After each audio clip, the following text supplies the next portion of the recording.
This might be one of the greatest episodes in the Game of Thrones universe. The Trial of Seven didn't just end, it detonated. Dunk took so many hits I almost started counting, and by the end it felt less like strategy and more like survival. But this episode isn't just about the bloodshed. We finally dig into Dunk's origin, uncover subtle clues about why Ser Arlen drinks the way he does, and start questioning whether Prince Maekar's strike against his brother was truly accidental. Battle may be quick, but the implications aren't. So we're breaking down the hidden details, the character motivations, and the moments that will matter long after the dust settles. No spoilers beyond this episode. Let's get into it. 7 men, 1 circle, and heaven watching. The episode opens like a painting carved in steel. 7 warriors arranged in sacred symmetry, viewed from above as if judgment has already begun. It's not just choreography, it's theology with swords. The camera doesn't just frame them, it weighs them.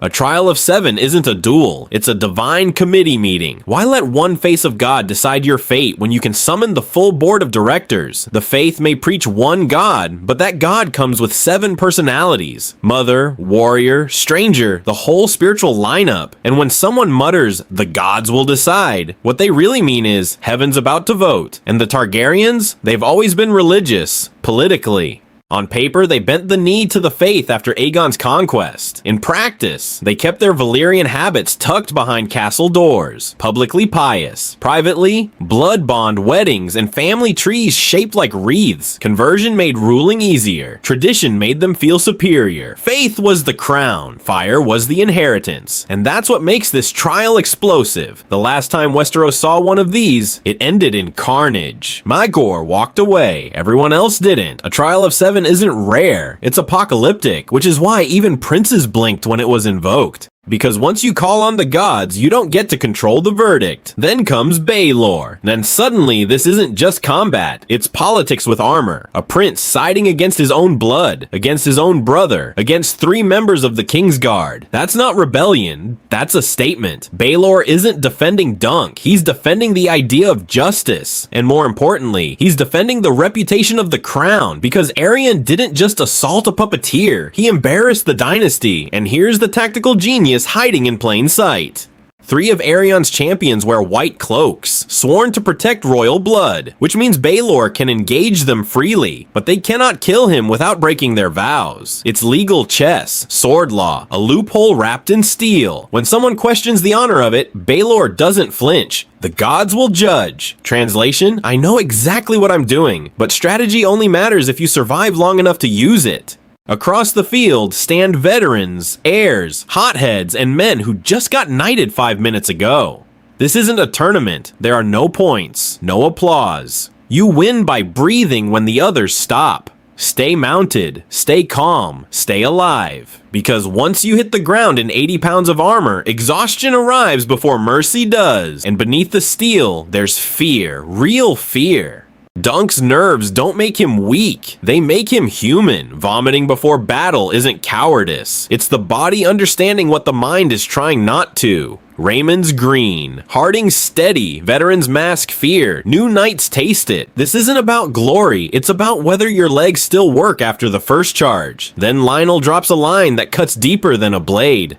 Mother loved you best. It sounds casual, it isn't. Baelor carries Dornish blood through his mother, and unlike his silver-haired brothers, he looks it. Dark hair, different, distinct, and in royal families, different is just another word for resented. Maekar lived in his brother's shadow, not just politically, emotionally. Attention is currency in royal households, and Baelor was rich. So when this trial begins, it isn't just 7 versus 7, it's faith versus pride, justice versus reputation, brothers versus brothers. And somewhere above them, whether you believe it or not, the gods are watching. When Lionel says it's a shame his mother loved him best, it's not a throwaway line. He's suggesting Mars' rage has been building for years. That this fight isn't just about honor, but about resentment that's been waiting for an excuse. It also reframes what happens to Bor by the end of the episode. Family wounds are driving everything here. Dunk's stance on Egg has completely flipped. The kid he once wanted gone is now someone he refuses to lose, telling him, "You best be here when I get back," and repeating it lands differently now. Even the callback to episode 2, threatening to hunt him down with his dog, feels less like intimidation and more like attachment. He cares. The trial opens with a septon of House Ashford presiding, which makes sense given the religious weight behind a trial of 7. He invokes the 7, calling on the warrior to grant victory to the innocent and expose the guilty. It frames the battle as divine judgment as much as physical combat. What really stands out is the direction. Instead of sweeping battlefield shots, Owen Harris traps us inside Dunk's helmet. The sound design does the heavy lifting, metal crashing, crowds roaring, everything muffled and chaotic. It's claustrophobic. We don't see the whole field. We see what Dunk sees, and that uncertainty makes every hit feel sudden.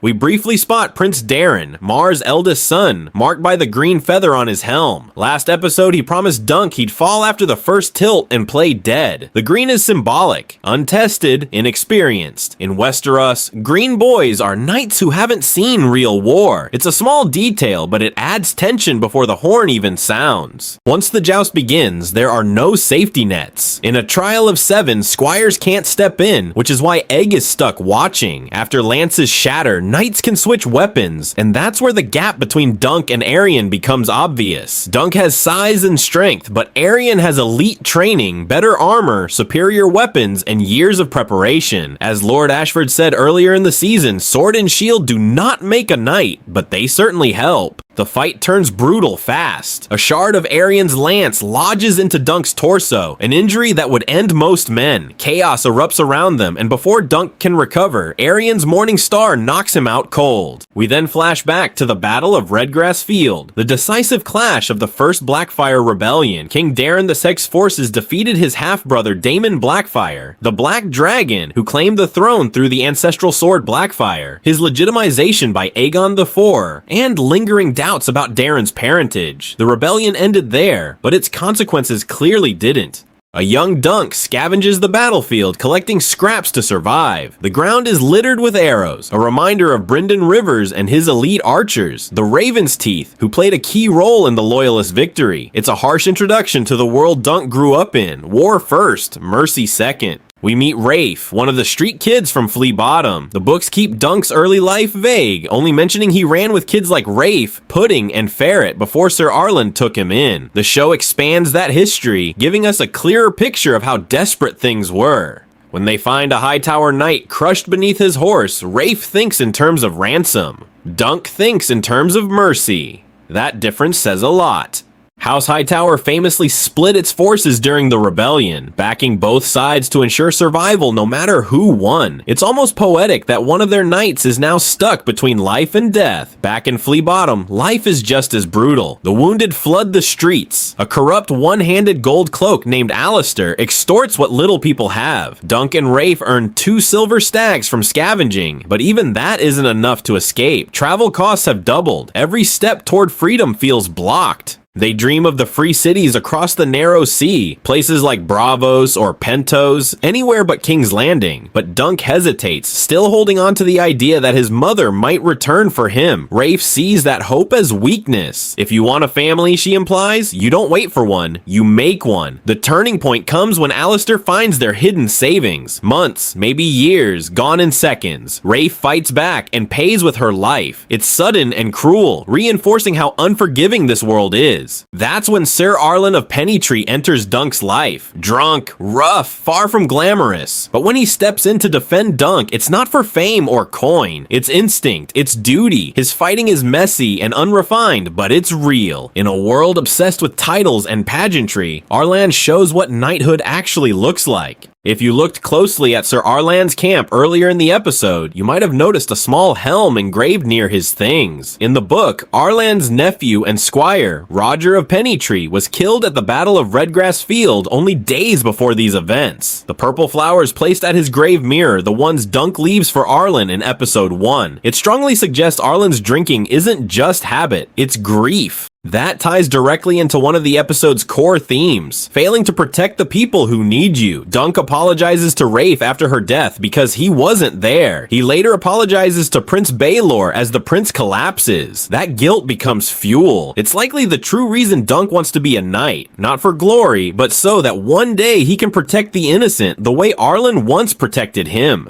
After being slashed in the leg by the corrupt watchman, Dunk follows Arlen, and we start seeing recurring star and tree imagery, symbols that will later appear on Dunk's shield. There's also a nice visual parallel of Dunk whittling wood, echoing Egg doing the same earlier in the season. It subtly reinforces how these characters mirror and influence one another. Back in the present, the Trial of Seven descends into chaos. Dunk is smashed in the head by Aerion's Morning Star, then struck again by Maekar on horseback. The blows are relentless. We soon see Maekar dismounted by Sir Robin Risling, but the damage is done.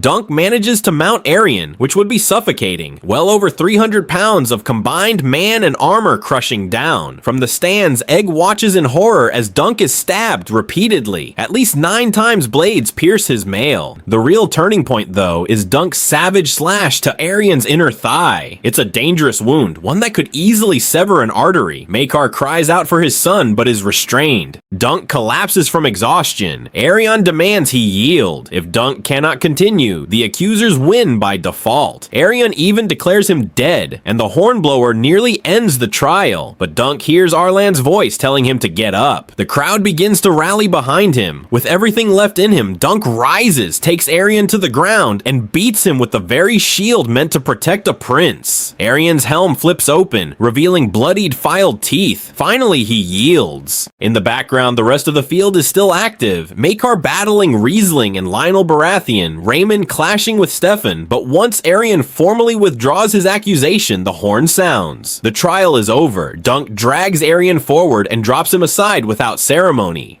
The aftermath is sobering. Steely Pate and Raymond tend to Dunk's wounds. The initial lance strike forced the rings of his chainmail into his flesh, and the armor has to be cut off him. Though Dunk's side technically wins, they lose more men. Both Humphrey Harding and Humphrey Beesbury fall in the first charge.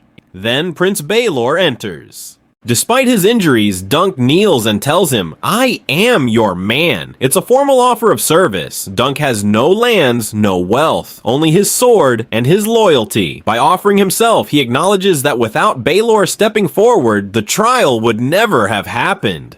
When he asks for help removing his helm, the truth is revealed.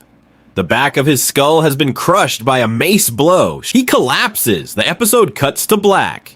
If Baelor is truly dead, the political consequences are massive. It shifts the line of succession and brings Egg one step closer to the throne. Some may wonder whether Maekar intentionally struck his brother. There's resentment between them, yes, but there's no clear evidence he meant to kill him. Maekar opposed the Trial of Seven from the start and seemed more concerned than ambitious. And even if ambition played a role, there were still multiple heirs ahead of him under the system of male preference primogeniture.